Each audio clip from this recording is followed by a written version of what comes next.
71वां जिला प्रयागराज कुंभ मेले में हम अभी मौजूद हैं। हमारे साथ हमारे वरिष्ठ पत्रकार नागेंद्र दुबे जी मौजूद हैं। हम सब अभी मेले का रुख कर रहे थे और तमाम गतिविधियों को देख रहे थे। जिस तरीके से योगी सरकार काफ़ी एक्शन है, उसी की बात करें तो उन्होंने मुसलमानों की प्रवेश वर्जित कर रखी है।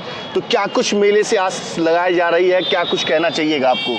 जी, कि जहाँ तक आध्यात्म की बात है तो इस निर्णय के पीछे कहीं न कहीं जो राजनीतिक मुद्दे उठे उसके पीछे एक राजनीतिक सोच रही है। जिस तरीके से हिंदुत्व की मुद्दा भारतीय जनता पार्टी के नेताओं द्वारा या सनातन धर्म के जो भी संस्था से जुड़े लोग हैं वो इसलिए प्रवेश के मुद्दे पर बार बार जो है अवरोध अपनी बात कर रखते हैं, विरोध प्रदर्शन करते हैं कि जिस तरीके से घटनाएं हो रही हैं और जिस तरीके से थूक कर जो है कुछ सामान देने वाला, किस तरीके से मिलावटी सामान जिस तरीके से साउथ के मंदिरों में देख रहे हैं, इस तरीके से चूँकि आध्यात्मिक पर्व महापर्व है और यह सनातन धर्म का ऐतिहासिक पर्व है, महाकुंभ है, जिसमें उत्तर प्रदेश सरकार व केंद्र सरकार ने अपनी पूरी ताकत जो रखी है। अब यहाँ अंतर्राष्ट्रीय पटल पर इसको जो है मानचित्र में, चूँकि यहाँ का एक अलग महात्मा है, क्योंकि प्रयागराज कहा गया है, तीर्थों के राज प्रयागराज हैं।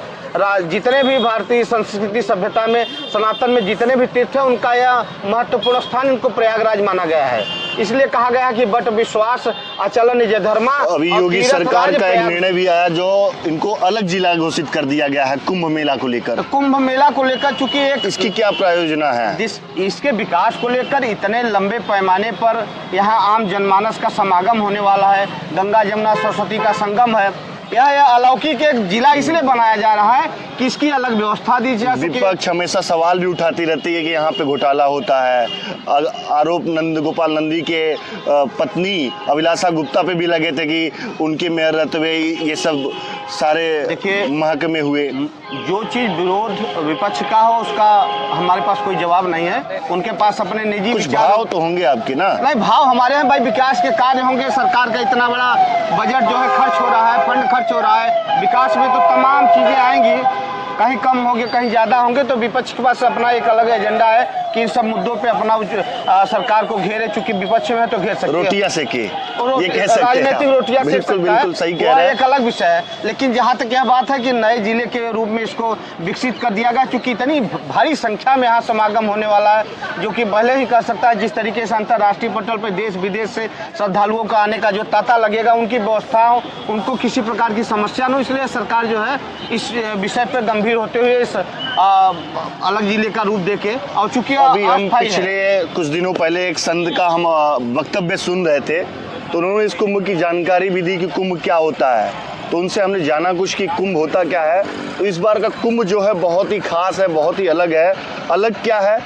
12 साल की जो कुंभ होती हो एक बार लगती, 12 साल को एक बार का कुंभ कहा जाता है। और इस बार का जो कुंभ है वो 12 साल का एक कुंभ, और इस 12वां साल यानी 12 गुणित 12 144 साल बाद ऐसा संजोग मिल रहा है। और कुंभ की माने तो कुंभ के लिए भी उन्होंने एक वक्तव्य दिया था कि कुंभ जहाँ पे नागाओं और साधु संतों का समागम हो उसे ही कुंभ कहा जाता है। यही कुंभ की सबसे बड़ी विशेषता होती है। इस पे क्या कहिएगा? जिस तरीके से रामचरितमानस में बाबा गोस्वामी दास द्वारा रचित, चूँकि यहाँ की प्रयागराज महात्मा की जो है महिमा बताई गई है कि भगवान मर्यादा पुरुषोत्तम राम यहीं से जो है अपना जो है गंगा पार करके, और यहाँ निषाद राज का जिस तरीके से किला बना सिंगवेरपुर, तो यहाँ से एक आध्यात्मिक व्यवस्था है जिसकी वजह से यह कुंभ का महत्व। चूँकि सनातन धर्म में जो साधु संत महात्मा होते हैं यह बड़ा दुर्लभ संयोग होता है। कुछ लोगों का ऐसा मानना है कि पूरे जीवन में शायद